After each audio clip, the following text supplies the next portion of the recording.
Hello friends, digital marketing की इसी AI series में आपका स्वागत है। मैंने जैसे आपको बताया कि पिछले सेशन में हमने देखा किस तरह से मार्केट कर सकते हैं, रिसर्च कर सकते हैं। बेसिकली हमें कर क्यों रहे हैं, हमें अपना प्रोडक्ट या सर्विस को प्रमोट करना है।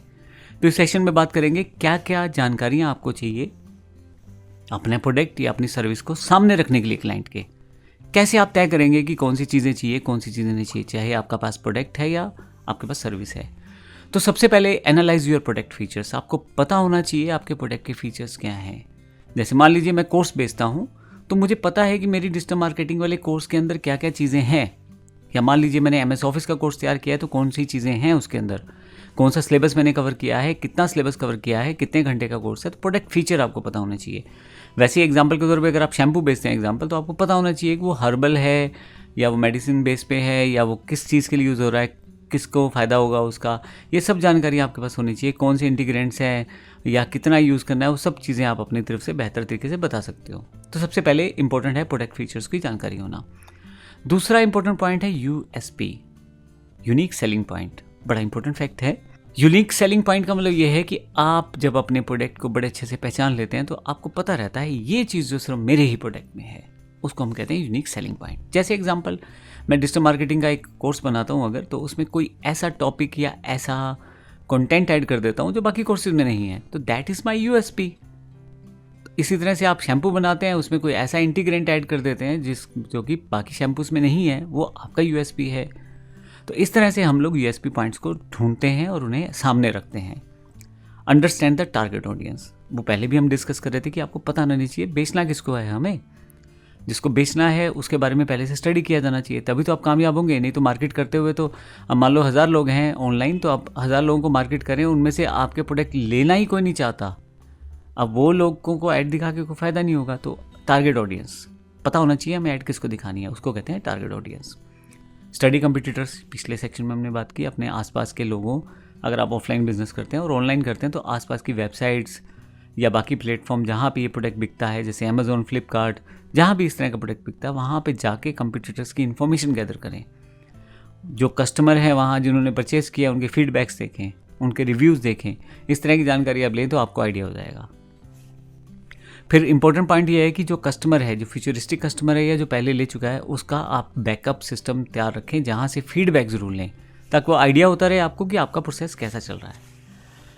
तो सबसे पहले हम बात करते हैं प्रोडक्ट क्या ऑफर करता है। देखो, आप अपने प्रोडक्ट को कोर फीचर्स में बांटना शुरू करो। देखो आपका प्रोडक्ट क्या क्या दे सकता है। जैसे मैं एग्जांपल लूँ, डिजिटल मार्केटिंग का कोर्स जो मैंने बनाया, उसमें मैं कैनवा को इंक्लूड कर रहा हूँ, ChatGPT को इंक्लूड कर रहा हूँ। ये फीचर्स हैं, ये कोर फीचर्स हैं। किस तरह से आपका प्रोडक्ट जो है वो सामने वाले की प्रॉब्लम को सॉल्व करेगा। जैसे अगर मेरा डिजिटल प्रोडक्ट है, मान लीजिए यही कोर्स है मेरा डिजिटल मार्केटिंग का, तो सामने वाले को क्या डिजिटल मार्केटिंग आ जाएगी, क्या वो अपने बिजनेस को प्रमोट कर पाएगा या दूसरे को ऐसी कोई सर्विस दे पाएगा, ये सब चीज़ें मुझे सोचनी है। और उसको चाहिए क्यों कोर्स ये, और क्या मैं सच में इसके थ्रू बाकी बिजनेस का प्रमोशन का प्रोसेस बना सकता हूँ। बिल्कुल, इसमें हम पूरे कोर्स में ये सारी जानकारी लेंगे। तो इस तरह से आप एक सोल्यूशन की तरफ बढ़ते हैं और सोल्यूशन देने की कोशिश करते हैं, तो आपका प्रोडक्ट या सर्विस बेहतर तरीके से परफॉर्म करता है।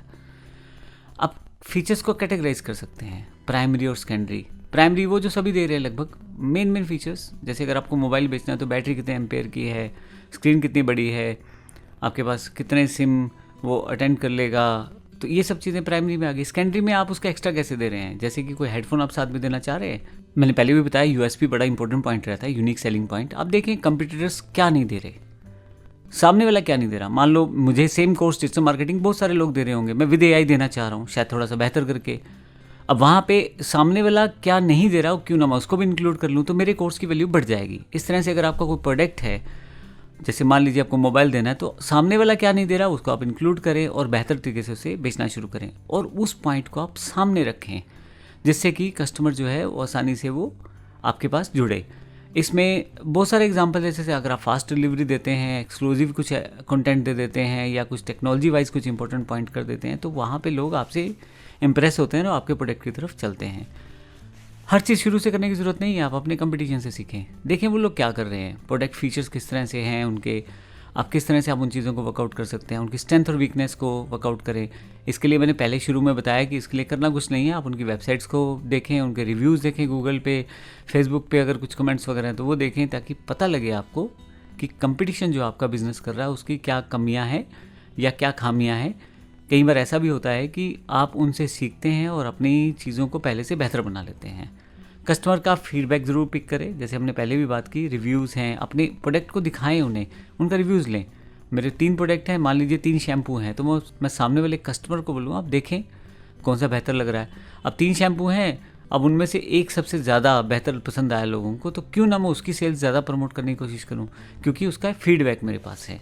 तो एनालाइज फीडबैक को करना बड़ा ज़रूरी हो जाता है। जब आप ये सब कुछ कर देते हैं तो अब आपकी बात आती है कि डिजिटल मार्केटिंग में कैसे ये सारा प्रोसेस करना है।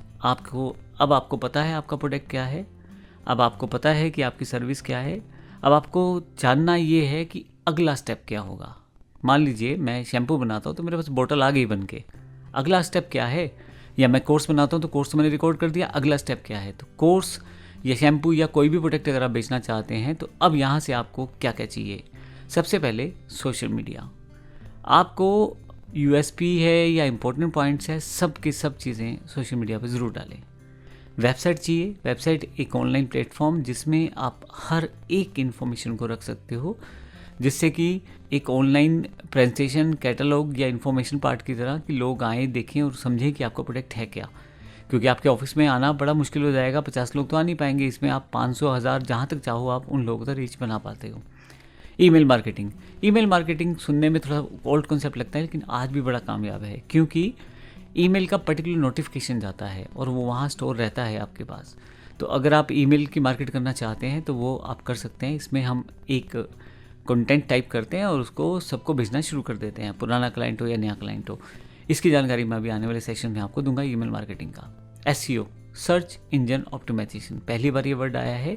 सर्च इंजन ऑप्टिमाइजेशन का मतलब ये है कि एक तरह से आप कीवर्ड्स को यूज़ करते हैं। अपने शुरू में भी बात की थी, छोटे छोटे वर्ड्स जिन पे लोग सर्च करते हैं, जिन पे लोग सुनना या देखना चाहते हैं इन्फॉर्मेशन, जैसे हर्बल शैम्पू, ये 2 कीवर्ड हैं।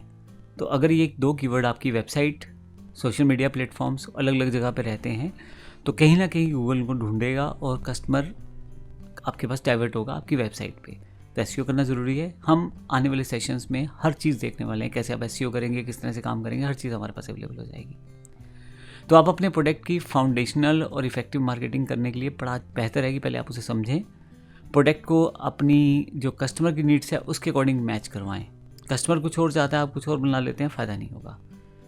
यूएसपी को सामने रखें, क्योंकि यूनिक सेल पॉइंट्स का फ़ायदा ये रहेगा कि आप अपने प्रोडक्ट को सामने रख सकते हैं और बेहतर तरीके से प्रमोट कर सकते हैं, क्योंकि वो यूएसपी आपके प्रोडक्ट की है और कहीं ना कहीं कंपटीटर से आपको बेहतर बनाती है। आप क्वेश्चन डिफाइन करें, डिस्कशंस ऑनलाइन करें ताकि लोग आपसे जुड़ें और आपसे आसानी से क्वेश्चन पूछ सकें। कॉन्टैक्ट मेल और फ़ोन नंबर फर्दर इंक्वायरीज़ के लिए आप कर सकते हैं, जिससे कि आप ज़्यादा लोगों से जुड़ जाएंगे। तो इस सेशन में इतना ही था, जिसमें हमने देखा कि किस प्रकार से हम प्रोडक्ट या सर्विस को, क्या क्या चीज़ें हमें चाहिए, ऑनलाइन मार्केट करने के लिए क्या क्या चीज़ें चाहिए, यूएसपी क्या होता है, किस तरह से अपने प्रोडक्ट को हम प्रमोट करने के लिए आगे रखेंगे और किस तरह से हम उसे बेचना शुरू करेंगे। आने वाले सेशन में, अगले सेशन में प्रैक्टिकल रूप से एक प्रोडक्ट की जानकारी लेंगे और देखेंगे उसके लिए मुझे क्या क्या चाहिए। मान लीजिए अब आप डिजिटल मार्केटिंग का कोर्स कर रहे हैं और अगर आपके पास कोई भी प्रोडक्ट नहीं है तो घबराने की बात नहीं है, हम लोग यहाँ एग्जाम्पल्स लेके चलेंगे और हर चीज़ को बेसिक से उठा के करेंगे ताकि आपको क्लियर हो जाए। धन्यवाद।